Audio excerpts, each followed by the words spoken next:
Ako si Josa Erica P. Bona. Naniniwala na ang pag-ibig ay matatagpuan sa Diyos na siyang tunay na kahulugan ng pag-ibig.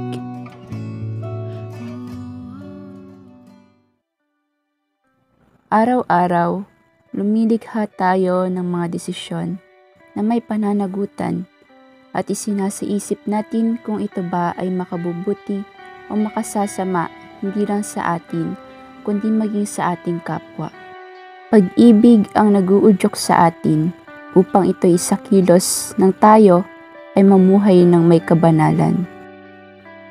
Hindi makasarili, hindi ito mapandaya, hindi nagtatanim ng galit. Kaya nitong magsakripisyo kahit sariling buhay pa ang nakataya. Ito ay matyaga, marunong maghintay kahit gaano pa katagal. At higit sa lahat, ito ay mapagpatawad. Sa madaling salita, kaya nitong gawing posible ang mga bagay na imposible. Ganito ang pag-ibig dahil ganito mismo ang tinataglay ng Diyos na siyang lumikha sa iyo at sa akin. Lang naman akong tao na may normal na buhay.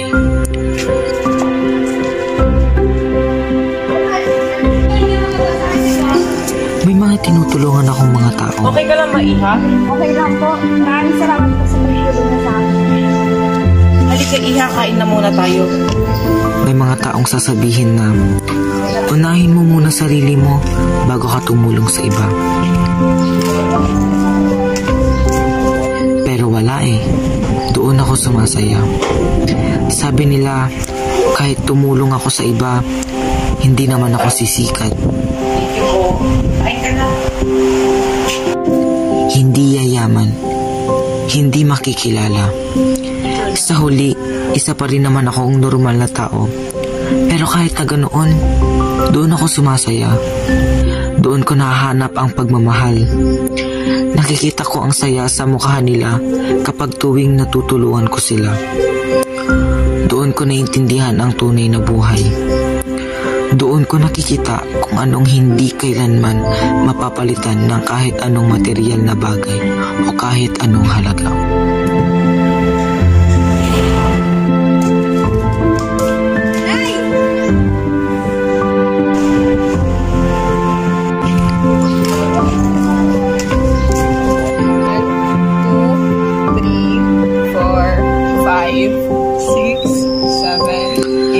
Ko natatanggap ang mga bagay na hindi kailanman mapapalitan ng anumang halaga o salapi.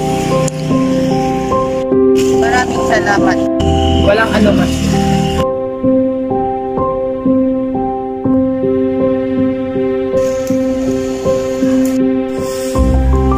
Doon ko nararamdaman ang tunay na saya ng buhay.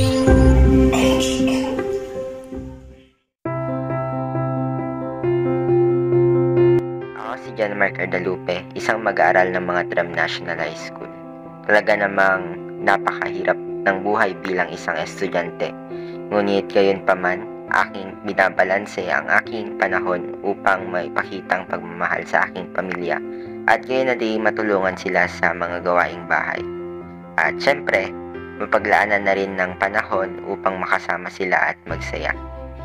Syempre naman hindi mawawala ang aking kapatid na madalas kong kaaway, ngunit hindi pa rin maitatanging nariyan palagi kung kailangan ko ng makakausap at makasamang tumawa. Kaya namang karamay ko siya sa mga mahihirap na panahon ng aking buhay. Wala nang tatalo pa sa matibay na samahan ng magkapatid. Yon ang aking pinaniniwalaan hanggang sa ngayon. Karamay sa kalokohan, sa kasiyahan na talaga namang hindi ko malilimutan. At sila ang tunay na rason kung paano ko nahanap ang tunay na ako.